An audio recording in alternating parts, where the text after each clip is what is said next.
오늘 하루 말씀으로 시작할 때 우리의 삶 가운데 하늘의 응답이 나타나게 될 줄 믿습니다. 오늘 말씀은 시편 116편 1절에서 9절입니다. 여호와께서 내 음성과 내 간구를 들으심으로 내가 그를 사랑하는도다. 그의 귀를 내게 기울이셨으므로 내가 평생에 기도하리로다. 사망의 줄이 나를 두르고 수월의 고통이 내게 이름으로 내가 환난과 슬픔을 만났을 때에 내가 여호와의 이름으로 기도하기를 여호와여 주께 구하오니 내 영혼을 건지소서 하였도다. 여호와는 은혜로우시며 의로우시며 우리 하나님은 긍휼이 많으시도다. 여호와께서는 순진한 자를 지키시나니 내가 어려울 때에 나를 구원하셨도다. 내 영혼아 내 평안함으로 돌아갈지어다. 여호와께서 너를 후대하심이로다. 주께서 내 영혼을 사망에서 내 눈을 눈물에서 내 발을 넘어짐에서 건지셨나이다. 내가 생명이 있는 땅에서 여호와 앞에 행하리로다. 아멘. 기도를 들으시는 하나님이라는 제목으로 은혜를 나누도록 하겠습니다. 독일의 대문호 괴테는 이런 말을 했습니다. 세상에서 가장 쓸모없는 인간은 감사할 줄 모르는 인간이다. 뇌과학자들이 말합니다. 감사할 때 어떠한 변화가 일어나는지 실험을 했고 그것을 KBS 다큐온이라는 프로그램에서 방영을 했습니다. 그런데 우리의 뇌가 감사할 때와 그렇지 않을 때 180도 변화가 일어난다고 합니다. 그 주된 내용이 무엇이냐? 감사할 때 우리의 몸은 스트레스와 우울과 그리고 짜증으로부터 충만하고 있는데 감사하게 되면은 우리 안에 행복과 성취감 그리고 기쁨으로 충만하다라는 거예요. 감사하지 않을 때는 스트레스, 우울, 짜증, 자기 연민이지만 감사하고 난 후에는 우리 안에 기쁨 그리고 성취감, 행복한 그런 마음들이 몰려온다라는 것입니다. 성경은 말씀하고 있어요. 항상 기뻐하라, 쉬지 말고 기도하라, 범사에 감사하라.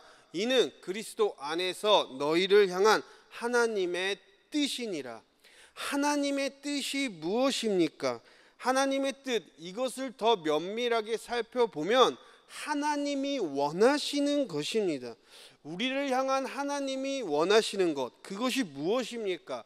하나님은 목동이었던 다윗을 이스라엘 왕으로 삼으셨습니다. 꿈을 주신 요셉에게 그의 인생이 끝날 것 같았지만은 하나님은 그 꿈을 이루셔가지고 요셉이 이방인임에도 불구하고 애굽의 총리가 됩니다. 죽을 수 없었던 사자굴 안에서 다니엘이 기적처럼 살아나서 바벨론이라는 악한 도시가 하나님 나라의 전조가 되어 어부였던 제자들에게 다가가셔서 더 큰 하나님의 사명을 맡기셨고 그것을 이루어 나가도록 하나님이 하십니다. 우리를 향한 하나님이 원하시는 것은 하나님이 이루어 나가십니다. 그래서 우리는 현재 어떠한 자리에 있던 간에 인생의 오르막길이든 내리막길이든 우리는 감사할 수 있습니다.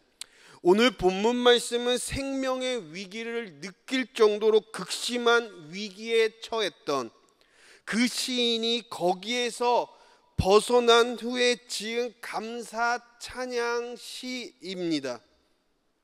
극심한 고통 가운데 이 시편 기자는 3절 말씀에 보면 사망의 줄이 나를 두르고 수월의 고통이 내게 이름으로 내가 환난과 슬픔을 만났을 때에 그럼에도 불구하고 왠지 모르게 기쁨이 넘쳐나요. 그 이유가 무엇입니까? 2절 말씀 그의 귀를 내게 기울이셨으므로 내가 평생에 기도하리로다. 아멘. 눈앞은 처절한 상황인데 소망 없는 그런 상황인데 걸을 수 있는 힘조차 없는 상황인데 죽음이 문턱에 닥친 그런 상황인데 그의 고백이 무엇입니까? 그의 귀를 내게 기울이셨으므로. 이 시편 기자가 기도할 때 하나님의 귀가 이 시편 기자의 입술 가운데 다가오는 거예요. 하나님의 귀가 우리의 목소리에 다가오는 것입니다. 우리에게 기도할 수 있는 이 입이 있다면 하나님에게는 우리의 기도를 들을 수 있는 귀가 있습니다. 하나님께서는 사단이 어지럽힌 것을 다시 재정비하실 거야. 하나님께서 얽힌 실타래들을 다시 하나하나 풀어가실 거야. 하나님께서 나의 문제 가운데 하늘의 해답을 풀어주실 거야. 하나님께서 어둠으로 지친 나의 삶 가운데 빛으로 인도하실 거야. 그래서 숨을 쉴 수 없는 극심한 고통 가운데 하나님께 시편 116편의 멋진 감사시를 올려드릴 수 있는 것입니다. 잘 들어보세요, 여러분. 용서는 과거를 치유하고, 사랑은 현재를 회복시키고, 감사는 미래를 성취시킵니다. 아멘. 우리가 감사할 때 우리는 하나님이 설계해 놓으신 그 샬롬의 미래와 소망들을 앞당길 수 있는 강력한 언어입니다. 삶의 자리에서 하나님께 감사하는 것이 진짜 예배자의 삶입니다. 감사는 고차원의 기도입니다. 미리 응답하실 것에 감사하며 기도하는 것은 아무나 할 수 있는 것이 아닙니다. 믿음의 기초 위에 서 있는 사람만이 미리 감사할 수 있는 것입니다. 그래서 우리는 고차원적인 이 기도가 하나님 앞에 올려드려야 하는 것입니다. 여러분, 무언가 자녀들이 우리에게 묻는 것, 그 에스크 하는 것 안에 앤서어, 답을 알고 있는 에스크를 한다면 우리는 깜짝 놀라지 않을까요? 예를 들면, 엄마, 나 너무 삶이 힘들어. 어쩌면 좋지? 그래, 때론 힘들 순 있는 거야. 엄마가 옆에서 많이 도와줄게. 자녀가 대답합니다. 응, 그래도 난 감사해. 하나님이 내 삶 가운데 함께 하시니까. 이때 부모의 입장에서, 우리의 입장에서 얼마나 눈물이 나겠습니까? 다 컸구나, 성숙하구나, 멋지거나, 그래, 오늘 우리 고기 먹자. 그런데 우리의 기도가 이와 같다면, 앤서를 알고 있는 에스크를 한다면, 이미 답을 알고 있는 질문을 하나님 앞에 드린다면, 하나님, 지금 내 삶이 어려워요, 힘듭니다. 그래도 하나님이 함께 하시니 너무 감사합니다. 하나님이 내 삶에 임재하시고 계심에 감사합니다. 어렵고 힘들지만 이 안에서 예수님을 볼 수 있고 하늘의 깨달음이 내 안에 충만하게 해주심에 감사합니다. 앤서를 알고 있는 에스크를 던질 때, 이미 응답받은 것을 우리가 알고 하나님 앞에 기도할 때, 그때 우리는 미래의 소망의 문을 열 수 있는 것입니다. 앤서가 있는, 이미 응답이 있는 감사는 미래의 소망의 문을 여는 스위치가 되는 것입니다. 사랑하는 성도님들, 지금 힘든 상황에서 감사하는 건 현실적으로 힘들지 모릅니다. 이 시편 기자도 죽음의 문턱 앞에서 감사의 시를 쓰는 것이 쉽지는 않았을 것입니다. 그러면서 쉽지 않은 이 감사를 하나하나 면밀하게 찾아보니 나의 기도를 들으시는 하나님을 발견하고 내 삶을 건지시는 하나님을 만나게 되고, 세상은 변해도 하나님의 언약은 변하지 않는다는 사실을 다시금 깨닫게 되는 것을 볼 수 있습니다. 지금의 자리에서 하나님께 감사하십시오. 하나님이 원하시는 것들이 우리 안에 펼쳐지게 되기를 예수님의 이름으로 축원합니다. 기도합니다. 사랑의 주님, 많이 힘듭니다. 어렵습니다. 숨조차 쉬는 것이 힘듭니다. 그런데 주님, 그런 상황 가운데서도 우리가 앤서가 있는 에스크를 하기를 원합니다. 주님, 이미 우리가 응답받은 줄 알고 이미 우리 안에 하나님의 놀라운 그 계획이 활짝 열린 줄 알고 감사함으로 전진하며 나아갈 때 우리가 승리할 수 있도록 축복하여 주시옵소서. 예수님의 이름으로 기도합니다. 아멘.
주님.